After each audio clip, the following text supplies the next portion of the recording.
All right, and we are back here on the GSMC Sports Podcast. And for the third part of the show, we're going to now get into talking about a couple of things regarding AFC North teams, the Bengals and the Browns. So, first thing we will discuss is Trey Hendrickson. So, the Bengals recently, they granted him permission to seek out a trade. And he's coming off of an all-pro season. He led the league in sacks. He's been their best pass rusher. But he's in the final year of his contract. And based off of what's going on with the Bengals, it looks like they are prioritizing offense over defense. So they could bring back T. Higgins and Jamar Chase, but it looks like Trey Hendrickson could be on his way out. And now the Bengals' defense is going to get even worse. That was the problem last year, was their defense. And now you're trading away, you're letting your best defensive player go. And we hear Joe Burrow saying, we got to keep everybody. Well, it's just impossible. You're not going to be able to keep everybody. And, we talk about Myles Garrett and how he wants to be traded. Well, the Browns don't want to trade him. The Browns are going to try to do everything they can to keep him. Now, ultimately, they're going to be forced to have to let him go because it's over in Cleveland. It's over. But who knows how long that's going to take. So that could lead to a lot of teams that maybe are interested in trying to get Myles Garrett to pivot and now try to get Trey Hendrickson. Now, is Trey Hendrickson the same player as Myles Garrett? No.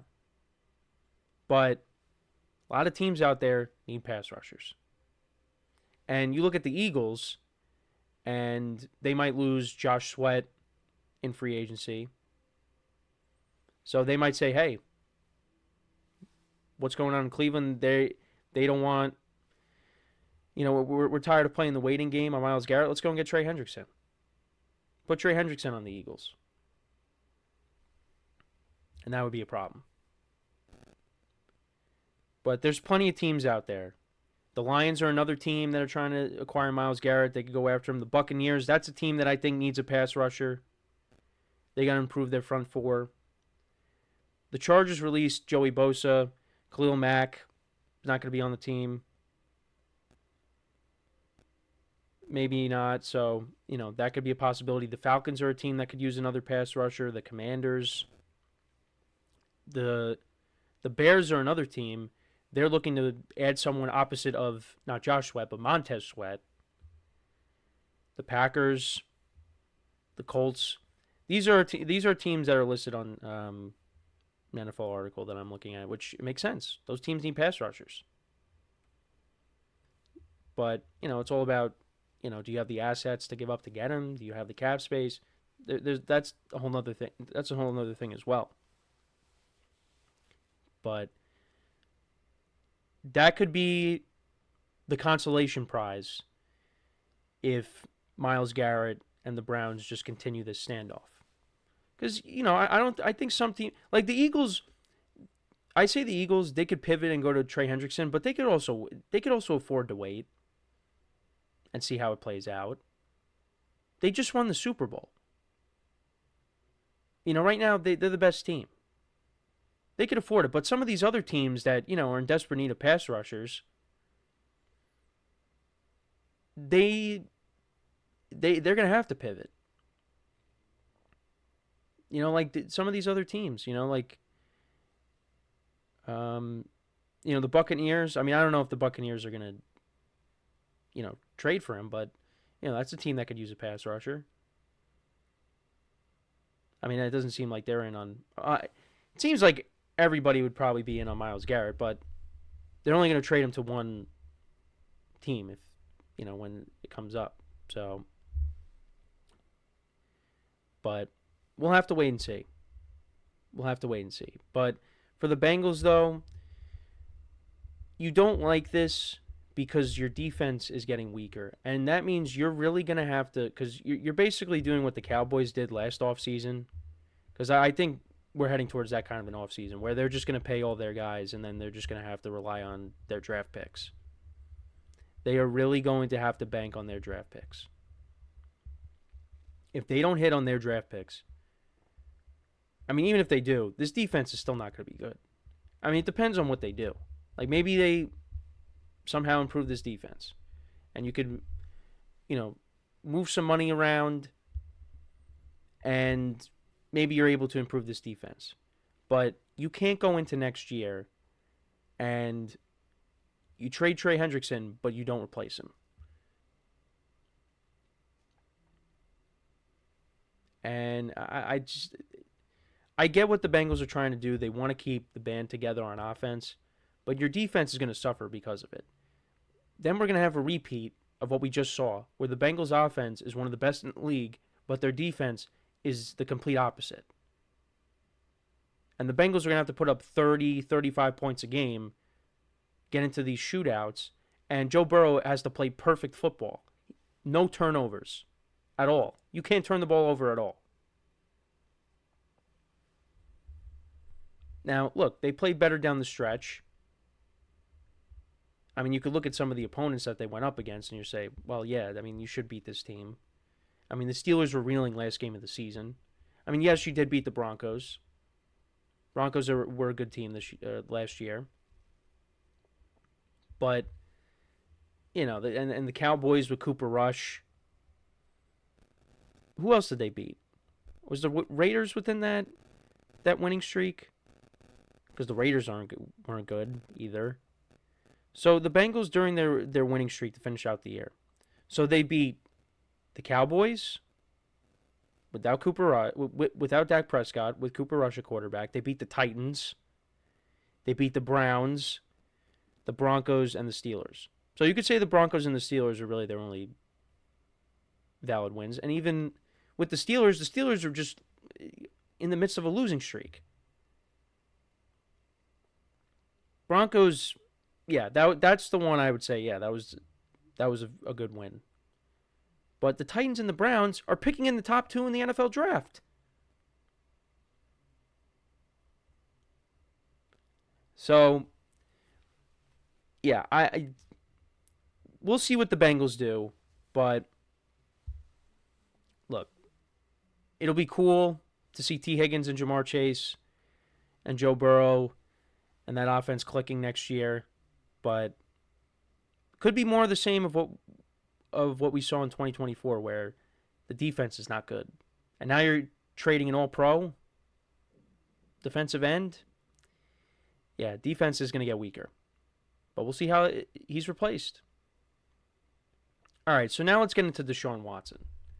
So the Browns once again have restructured his contract, and they have cleared up, I think, around $36 million in cap space, which is a lot. And this is something, I mean, we're used to this. This is what they've been doing.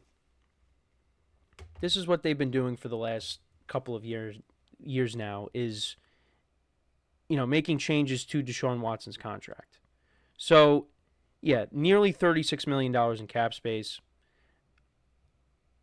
His salary in 2025 is fully guaranteed, and it's $46 million. And now he's going to receive it as a bonus rather than a salary, because the signing bonus doesn't go against the cap. But the Browns are just doing this to kind of prolong, having to, pay some of that contract right away.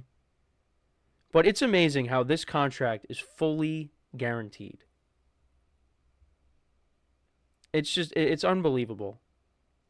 And he's not even going to be playing next year. He's not even going to be playing. You're going to have a rookie quarterback most likely, and you're probably going to have to bring in another veteran. He played, when he got hurt against the Bengals, that was the last game that he'll probably ever play in his life. I really would be surprised if I see him on another team and back on the football field. I don't see it. I don't see it. And once again, I'm going to get redundant here. That trade is going to go down as one of the worst trades in NFL history. The Browns really thought they were getting the Deshaun Watson that we saw for the first part of his career. And it just never materialized into that. He hasn't been able to stay on the field. Gets hurt. Back-to-back years, season-ending injuries. And on top of that, you gave up 3 first-round picks to acquire him, and you helped the Texans accelerate their rebuild. And now, last 2 years, they've been in the playoffs. They've been winners of their division. And the Browns, yeah, you went 11-6 in 2023 and you made the playoffs, but you were doing it with Joe Flacco. Joe Flacco is not going to be the long-term answer at quarterback. And then in 2024, you figure, oh, Deshaun Watson's not playing well. Hey, look, they won 11 games last year. Kevin Stefanski, coach of the year. They'll be able to do it again. Nope. You only won 3 games. Now you're picking in the top 2. You have the second pick in the draft. Now, it's going to be hard to mess that up because you should be getting a good player. But then again, you know, people have their concerns with the quarterbacks. But I think in the right situations, if they're done right, they could pan out. But the Browns, is that, you know, the best spot to end up in? With the amount of quarterbacks that they've gone through in their franchise? They had Baker Mayfield, and they traded him. Or not, well, yeah, they did trade him. They traded him to Carolina. And now he finds a home in Tampa. Should have kept him. But they didn't. They felt like Deshaun Watson was going to be a massive upgrade. And that hasn't happened. That has not happened. So it's just, eventually they will pay off that whole contract, but it's kind of turning into the football edition of Bobby Bonilla. That's really what it's turning into. Now, I'm not saying that, you know, because Bobby Bonilla played baseball, you know, way back, and the Mets are still paying him. You know, but this is what we're going to be seeing over the next several years, is just, you know, restructuring, and, you know, they're going to have to pay him off when he might not even be, not even going to be on the team, and they could still be paying him.